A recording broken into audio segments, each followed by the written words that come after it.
Olá, seja bem-vindo ao canal do Professor Ednar. Já vai deixando seu like, também se inscreva no canal, porque hoje nós vamos tratar de dois assuntos. Nós já vimos abordando esse assunto de membrana plasmática e hoje nós vamos falar do citoplasma e as organelas, tá?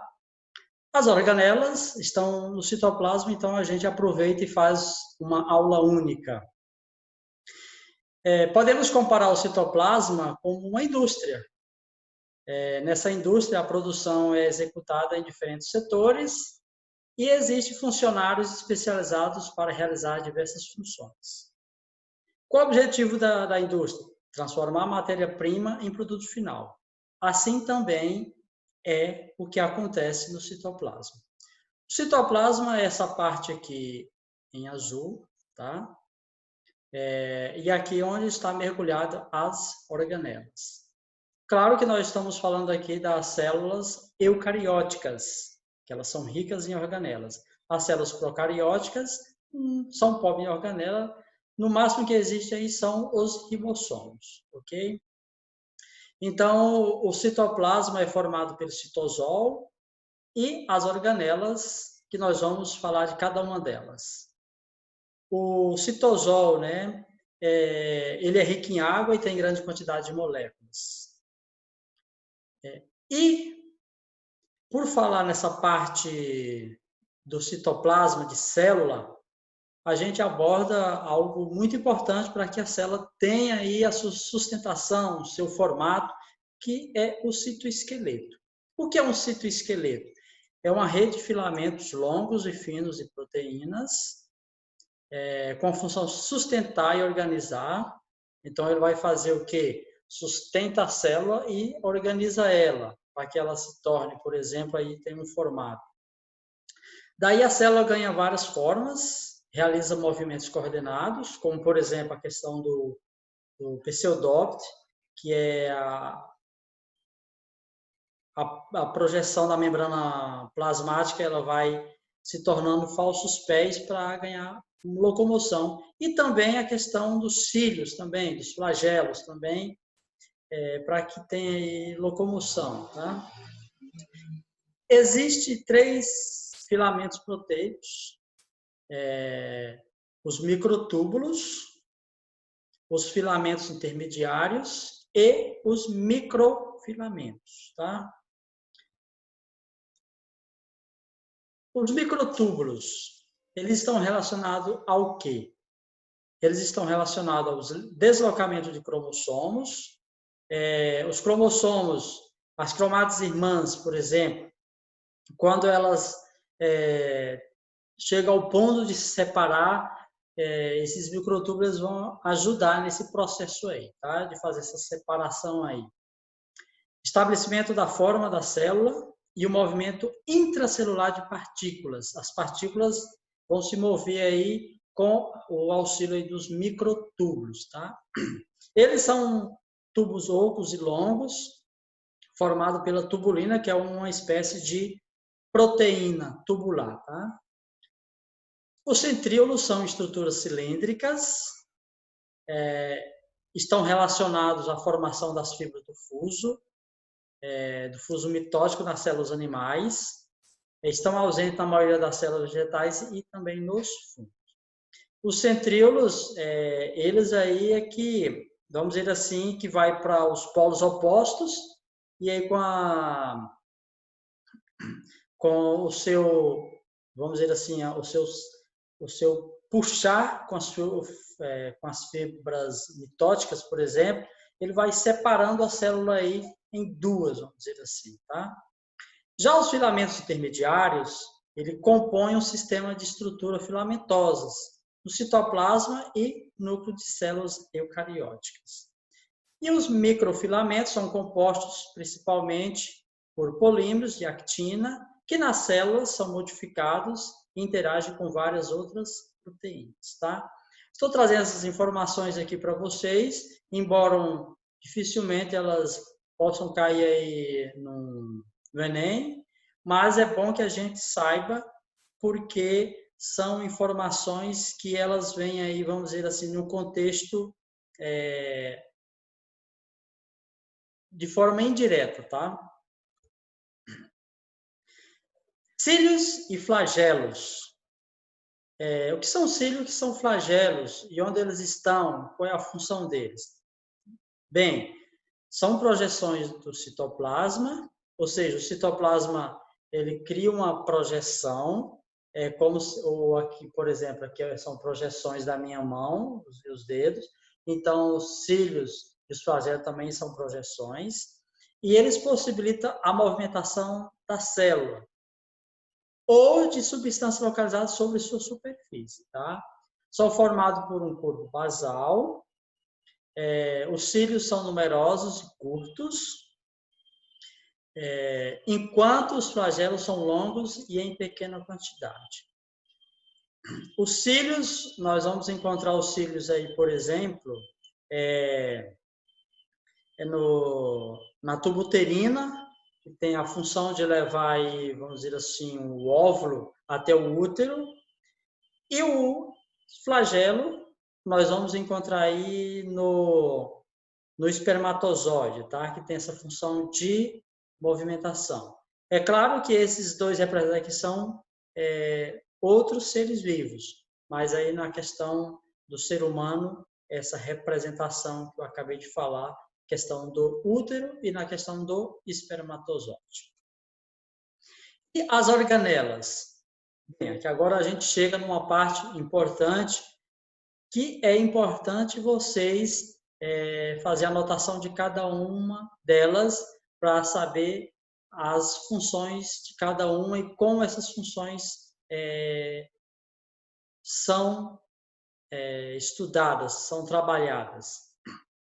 As organelas são estruturas e compartimentos metabolicamente ativos que desempenham funções específicas na célula. Aqui nós temos o retículo endoplasmático granuloso ou rugoso, que é o mais conhecido. Nós temos as mitocôndrias, aqui abaixo. Nós temos o retículo endoplasmático não granuloso ou liso. Nós temos aqui a membrana plasmática, nós já estudamos ela anteriormente. Nós temos os lisossomos. Nós temos a membrana nuclear carioteca. Nós vamos estudar numa futura aula. O núcleo, o nucleolo, o citoplasma, que nós acabamos de falar dele agora, o complexo golgiense, antigamente chamado de complexo de Golgi, foi descoberto aí pelo Camilo Golgi, tá? E os centríolos, tá? Então vamos começar pelo retículo endoplasmático. E aí a gente aproveita e fala dos dois, tanto o rugoso quanto o liso. O retículo endoplasmático ele está relacionado com diversas funções na célula. Dentre elas, podemos citar a produção de lipídios. No caso, quem faz a produção de lipídio é o retículo endoplasmático liso. E também a desintoxicação do álcool também, tá? Então, o retículo endoplasmático liso, o REL, ele está responsável aí por produzir lipídios, no caso aí vamos colocar os esteróides, né, os hormônios, e a desintoxicação do álcool, como um exemplo, tá? Então, a gente vai ter bastante aí nos rins e no fígado também, tá? E o retículo endoplasmático também, ele sintetiza aí proteínas, tá? Claro, o retículo endoplasmático rugoso, que ocorre na membrana dessas organelas. Ele pode ser dividido em dois, que no caso é o rugoso e o liso, tá? Então, aqui nós temos o retículo endoplasmático rugoso, porque aqui tem ribossomos aderidos, e aqui nós temos o liso, nós não temos ribossomo. Então, nesse caso aqui, esse aqui produz proteína e esse aqui não produz proteína. Enquanto que esse aqui vai produzir os lipídios e vai trabalhar na questão da desintoxicação aí, tá? E aí, a próxima organela é a mitocôndria. A mitocôndria ela tem uma dupla camada, tá? Ela tem o seu DNA próprio, ela tem capacidade de fazer todo o processo aí. Ela tem os ribossomos. É na mitocôndria que ocorre a questão da, desculpa, da questão de produção de energia, a questão do ATP, tá? Então, ela precisa, vamos dizer assim, de um metabolismo próprio que ela consiga atender às necessidades celulares, tá? Então, são organelas complexas, presentes apenas em células eucarióticas.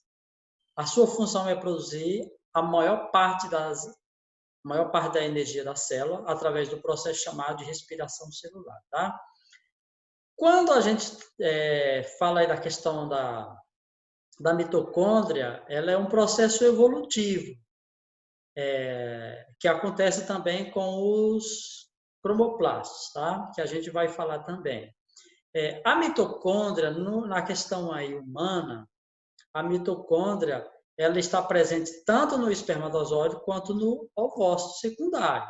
Só que o espermatozoide, quando ele vai perfurando a estrada até ele conseguir lançar o seu material genético, essa mitocôndria ela acaba sendo utilizada para essa energia para fazer isso. Então, ela não entra a mitocôndria. Então, a mitocôndria que está presente no embriãozinho é a mitocôndria da mãe, tá? Ok? Então, essa é uma informação muito importante para vocês. E a gente fala aqui dos ribossomos, tá? Eu trago uma informação aqui mais específica dos ribossomos, para que vocês entendam como é formado aí, como é montado, vamos dizer assim, essa paredinha que essa máquina vai fazendo, como ela vai fazendo e para que ela faz, tá? Então, são organelas relacionadas à síntese de proteína, ou seja, a produção de proteína nas células. São formadas por duas unidades de tamanho diferente e densidades também, nos quais englobam mais de 50 tipos de proteína e diversas moléculas de RNA ribossômico, tá? Essas unidades são produzidas no núcleo e liberadas separadamente no citosol, pelos poros presentes na membrana nuclear. Então, vamos lá. O que acontece é o seguinte, aqui tem o RNA mensageiro, que é produzido lá no núcleo, e esse RNA mensageiro, ele sai do núcleo pelos poros, vai para o citoplasma e ele fica lá, essa fita. E aí a gente observa que ele vai ter aqui essas trincas, tá? Ele vai ter o código e o anticódigo. Então, é uma trinca de 3, tá? Por que de 3? Porque a cada 3 nucleotídeos nós temos um aminoácido. E vamos dizer assim, e uma sequência de 20 aminoácidos, aí a gente vai ter uma proteína, tá? 20 aminoácidos ou mais, tá? A gente vai ter uma proteína. Então, como essa proteína é feita? Então, esses ribossomos, eles são produzidos lá no núcleo, eles saem do núcleo pelos poros e vai para o citoplasma, e aí a gente precisa, por exemplo, de um ribossomo, e aí a gente vai ter o RNA mensageiro aqui, essa corda, e o RNA ribossômico. Além disso, a gente vai ter o RNA de transporte. O que acontece é o seguinte, tem a subunidade maior e tem a subunidade menor, que é essa parte aqui de baixo. Quando essa subunidade menor encosta aqui, por exemplo, ele vai procurar aqui, a gente vai ter o local específico para dar o início da formação dessa proteína, que é o AC, tá? Então, a proteína ela não vai começar de qualquer lugar, ela tem um lugar que vai, aqui está o início da formação da proteína. Então, ela encaixou ali a subunidade menor, aí vem a subunidade maior e se encaixa em cima. Quando ela se encaixa em cima, nós temos aqui o sítio P e o sítio A, tá?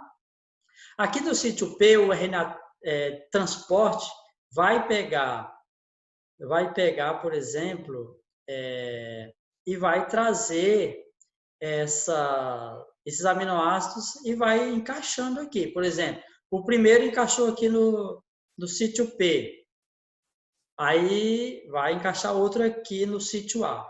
Quando acontece esse encaixe aqui, no sítio P e no sítio A, esse ribossomo, esse RNA ribossômico aqui, ele dá um pulo para frente. Ele vai no sentido de 3' e abre mais uma vaga. Vem mais outro, o RNA de transporte busca mais outro, faz o encaixe aqui, ele vai andando para frente e vai formando aí uma cadeia. E ela vai formando essa cadeia, e essa cadeia ela vai ficar formada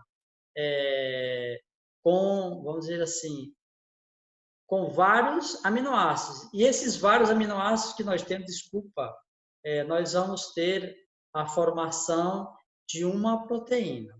Então, é a sequência desses aminoácidos que vai dizer qual é a proteína que foi produzida. Caso aconteça um erro aí na montagem desses aminoácidos, a gente tem uma proteína com algum defeito e aí, nesse caso, a gente vai ter alguns prejuízos com ela, tá ok? Então, essa parte aqui é muito interessante a gente entender essa questão de RNA transporte, RNA mensageiro, RNA ribossômico e como funciona essa questão de unidade maior, unidade menor, como são esses encaixes, para que forme uma proteína, tá?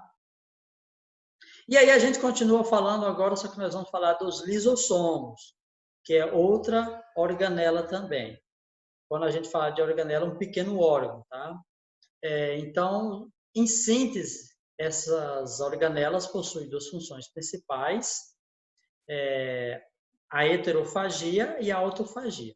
Na heterofagia, ocorre o processo de digestão de partículas de origem externa à célula, ou seja, os lisossomos eles vão englobar essas partículas e vão fazer essa digestão. Na autofagia, é uma autorreciclagem, uma renovação celular. Embora essa renovação celular aconteça, lembrar que os lisossomos não vão destruir a membrana plasmática, tá? Só o que está dentro ali que não é mais utilizável, então eles vão fazer essa autofagia. Ou seja, ele vai fazer a reciclagem de outras organelas celulares envelhecidas e de macromoléculas que estão ali presentes. Então, vai acabar fazendo isso aqui também, tá? É interessante que a gente deixe bem claro que, no caso aqui dos lisossomos, isso é interessante, acontece com células aí que sofreram algum dano, vamos dizer assim, então eles estão ali presentes para isso, tá bom? Complexo golgiense, coloquei aqui como exemplo o correio. Podemos pegar o correio, o que o correio faria, por exemplo? Ele recebe, empacota, envia. O complexo golgiense também vai fazer esse mesmo processo aqui também, tá? Então, ele acaba fazendo um trabalho que acontece, porque o retículo endoplasmático rugoso, ele até transporta, mas ele transporta de forma só dentro da célula. Já o complexo golgiense, ele transporta de dentro da célula para fora da célula também, tá? Então, é uma organela que apresenta diversas funções, sendo alguma delas a adição de açúcares às proteínas e aos lipídios sintetizados no retículo endoplasmático, tá? Glicolização, ação de sulfato às proteínas e aos lipídios, a sulfatação. Também o complexo golgiense atua também na fabricação de certas macromoléculas, ou seja, moléculas grandes, tá? Formação da parede celular e do acrossomo, que esse acrossomo está ali na região do espermatozoide, tá? Então, é uma estrutura localizada na região da cabeça do espermatozoide, que tem a função aí de ir adentrando a região ali do óvulo, tá? E também transporte via vesícula de moléculas que saem do retículo endoplasmático também. Então, ele recebeu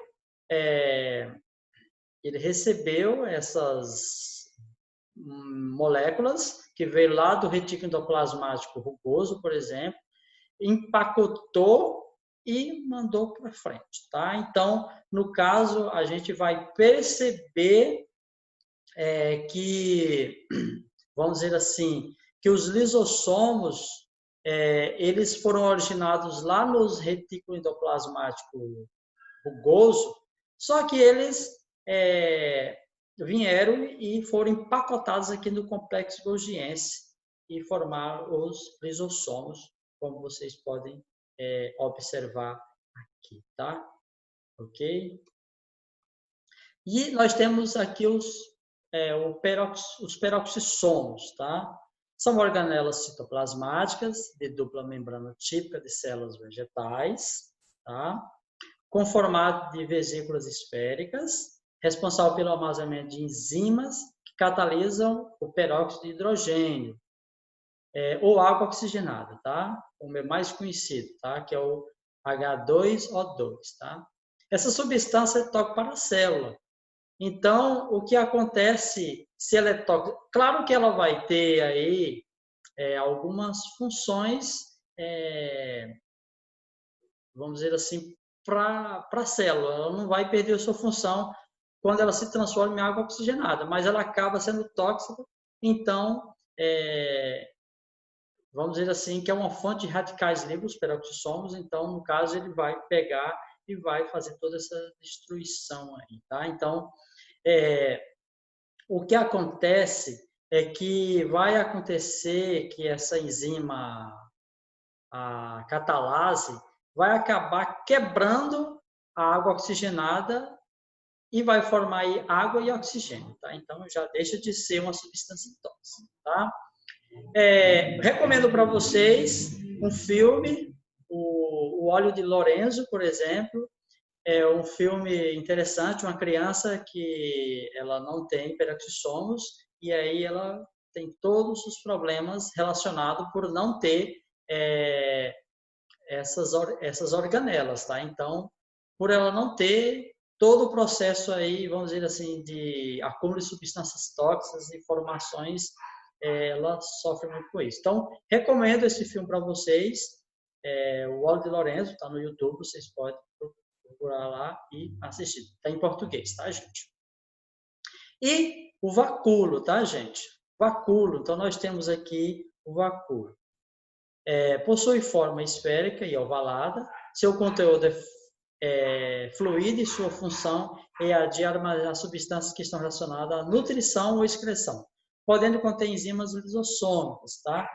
Os vacúolos, eles são mais específicos de células vegetais, tá?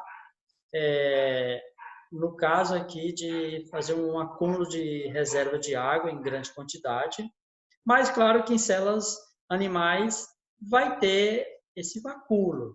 Quando a gente pega aí, por exemplo, os protozoários, eles têm lá o vacúolo pulsátil, o vacúolo contrátil, que tem a função de fazer a osmorregulação de água. Entra água, joga a água para fora, tá?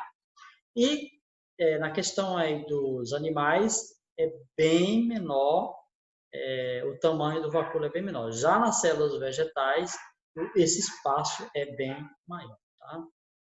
E aqui, por último, vamos falar aqui dos plastos. Os plastídeos, também chamados de plastos, são organelas celulares encontradas em células vegetais, que apresentam funções de fotossíntese, tá? Síntese de aminoácido e ácido graxo, além de armazenamento.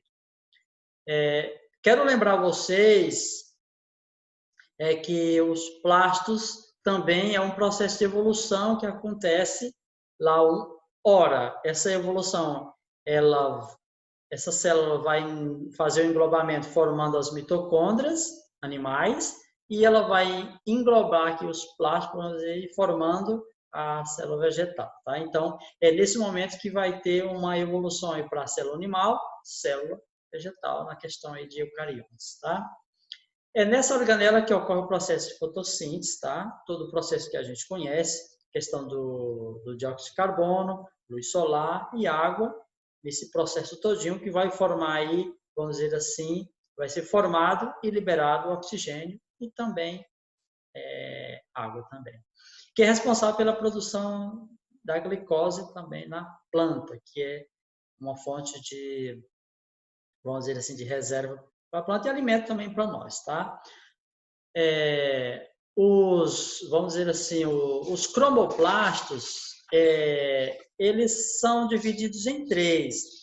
Nós vamos ter nos cromoplastos os cloroplastos, os xantoplastos e os eritoplastos.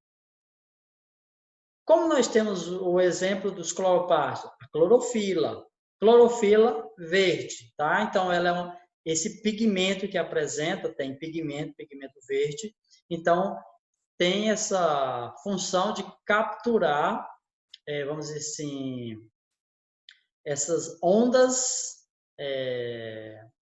eletromagnéticas à luz do sol, em diferentes tamanhos, vamos dizer assim, e com isso captam a cor verde. Por isso que a gente vai ver aí a maioria das plantas verde, tá? Lembrando que a luz solar ela não é branca, tá? Ela é formada por várias cores, como a gente pode observar no arco-íris, tá? Também os xantoplastos, o exemplo aí é a xantofila, e os eritoplastos, a eritrofila, tá? Então, a partir daí, nós vamos ter diferenciação de cores, tá? Por causa dos pigmentos. Pigmento A, B, C, xantofila e etc. Tá? Já os leucoplastos não têm pigmentos. Nós temos exemplo como os leucoplastos, a palavra leuco significa branco, tá? Então, são os plastos brancos, não tem pigmento, por isso.